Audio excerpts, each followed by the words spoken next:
Hello and welcome to the class. आज की class में हम इंडोजेनिक फोर्सेस के एक इंपॉर्टेंट पॉइंट को स्टडी करेंगे, जिसे हम वोल्केनोइज्म या वोल्केनिसिटी कहते हैं, यानी ज्वालामुखीयता। जब एक टर्म यूज किया गया ज्वालामुखीयता, तो आपके माइंड में तुरंत एक पॉइंट फ्रेम होना चाहिए कि ये कैसी एक्टिविटी है। ये इंडोजेनिक एक्टिविटी है।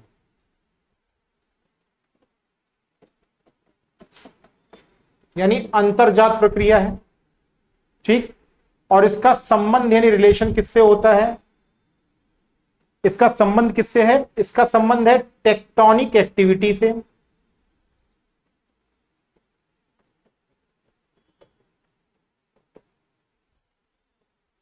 यानी प्लेटों के संचलन से इसका महत्व, ठीक है। यानी धरातल के नीचे जो इम्बैलेंसिंग है, अव्यवस्था है, उससे संबंध है किसका? इस वोल्केनिसिटी का, ठीक। आप देखते हैं इंडोजेनिक फोर्सेस में जिस वोल्केनिसिटी या ज्वालामुखीयता की बात हम कर रहे हैं, उसमें क्या प्रक्रिया होती है, इसको जानने के लिए थोड़ा सा हमें जानने की जरूरत है। ये पार्ट जो है, जिसे हम कहते हैं crust, which is averagely 30 kilometre in depth, जो 0 से 30 किलोमीटर की डेप्थ में है, और जो ओशन में 5 किलोमीटर की डेप्थ में है, और रेस्ट ऑफ द प्लेसेस पे 50, 100 टू 150 किलोमीटर तक है। इसे हम कहते हैं क्या? क्रस्ट। क्रस्ट के नीचे 2900 किलोमीटर का पार्ट जो होता है, उसे हम क्या कहते हैं? मेंटल। और इस 2900 किलोमीटर के पार्ट में एक पार्ट ऐसा आता है जिसे हम क्या कहते हैं? Upper mantle.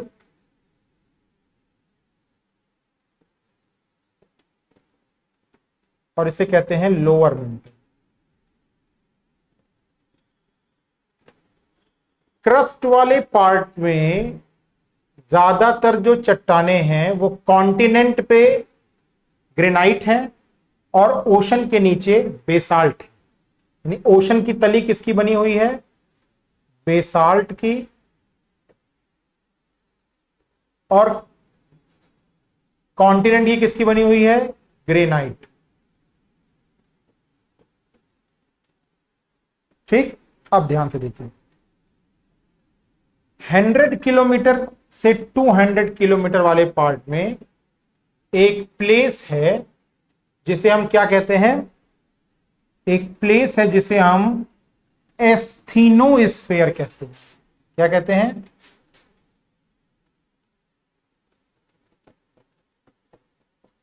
एस्थीनोस्फेयर, ठीक। अब यही एस्थीनोस्फेयर जो 100 टू 200 किलोमीटर की डेप्थ में है, यही सोर्स है। किसका सोर्स है?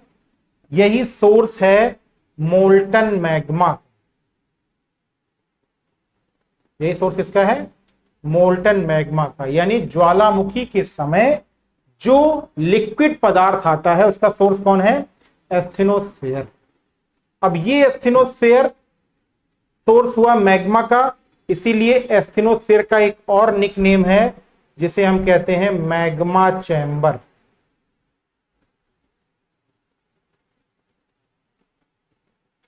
एस्थीनोस्फेयर का निक नेम क्या है? Magma chamber. इट मींस वोल्केनिसिटी या ज्वालामुखीयता वह क्रिया है जिसमें पृथ्वी के अंदर से लावा, गैस और विखंडित पदार्थ बाहर निकल कर आते हैं।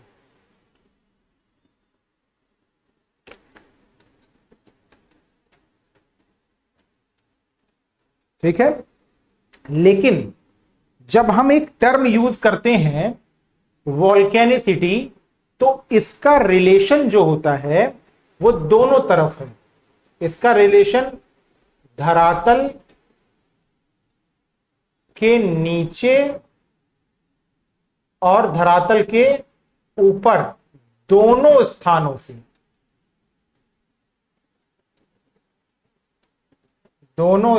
से, संबंधित। बात समझ में आई? ज्वालामुखी वह क्रिया है जिसमें धरातल के नीचे से क्या निकल के आता है? लावा आता है, गैस आता है, मैग्मा आता है, फ्रेगमेंट टूटे हुए पदार्थ आते हैं। लेकिन जब हम एक टर्म वॉल्केनिसिटी कहते हैं तो it means it is related with the endogenic process and the exogenic process both. It means there are some activities out of the surface also, कुछ ऐसी एक्टिविटीज हैं सरफेस के बाहर।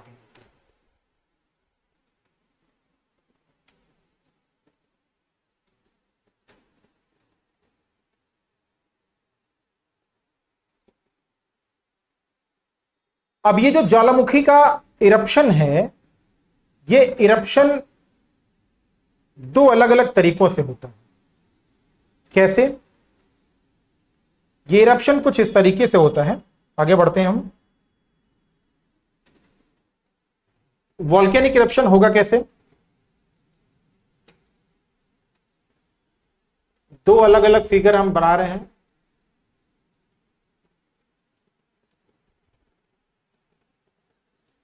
एक फिगर है यहां पर,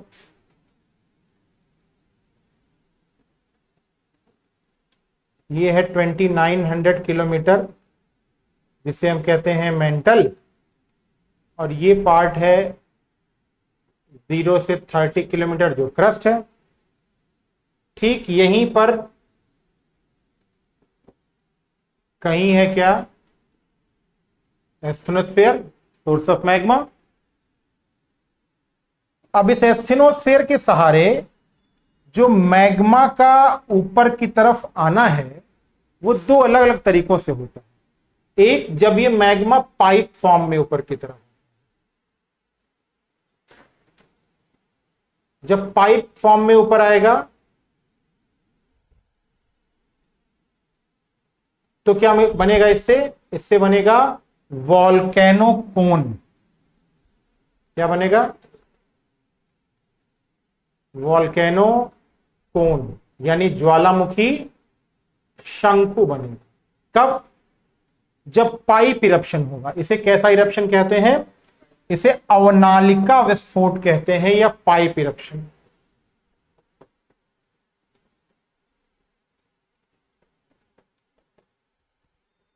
ठीक। दूसरा प्रोसेस क्या होता है?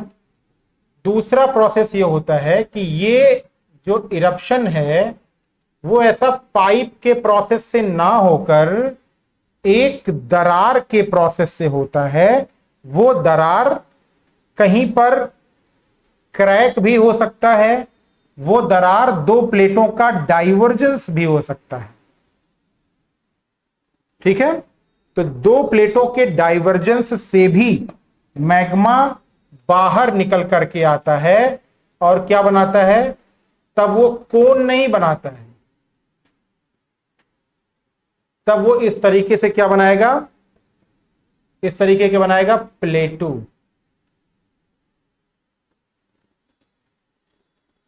यानी पठार। तो ये कैसा इरप्शन हुआ? इसे कहते हैं फिशर इरप्शन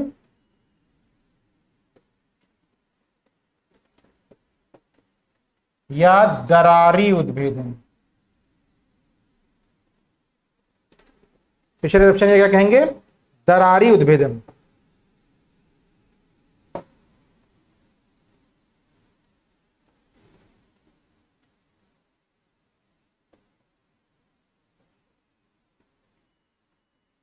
यानी ज्वालामुखी की जो क्रिया है वो दो तरह से संपन्न होती है। एक, पाइप इरप्शन, जिससे ज्वालामुखी शंकु बनेगा, या यह भी कह सकते हैं जिससे क्या बनेगा? पर्वत बनता है। ठीक। और कैसा पर्वत? कोणीय आकृति वाले में, जिसका शीर्ष क्या होता है? पतला होता है और आधार चौड़ा।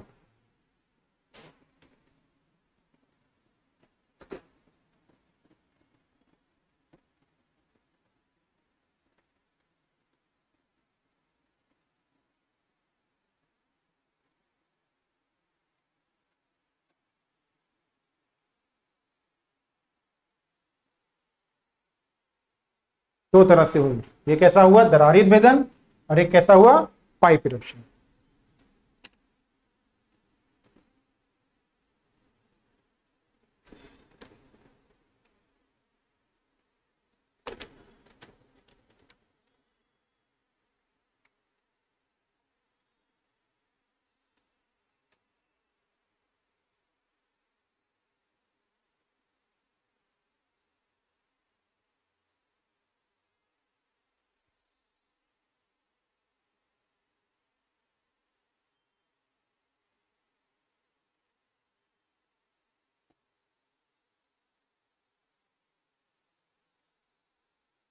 आगे बढ़े।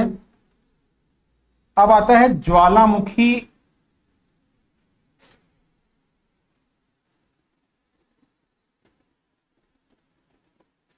के विभिन्न अंग।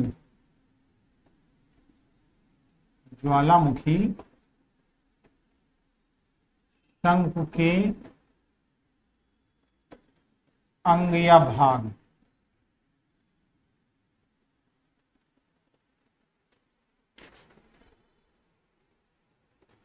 ठीक, देखिए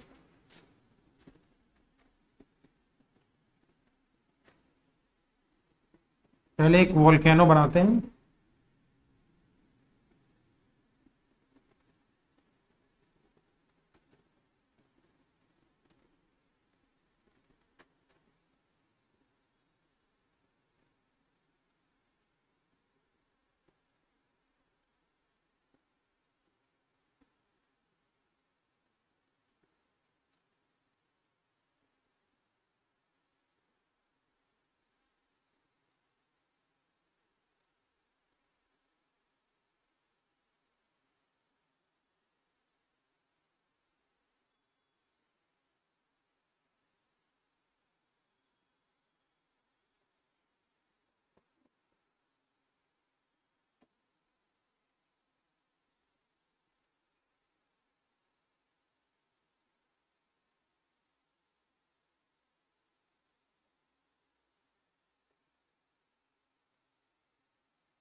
ये क्या है? ज्वालामुखी कौन है?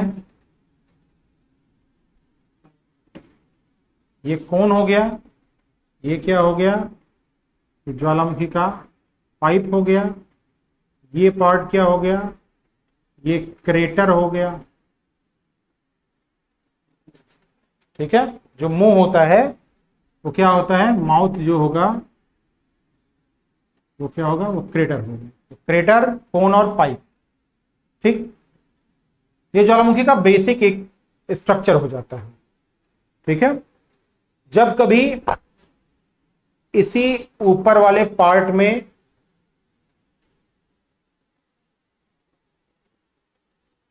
पाइप के बंद हो जाने की वजह से झील बन जाती है तो उसे क्या कहते हैं? क्रेटर। ठीक, ये तीन चीज हो गई।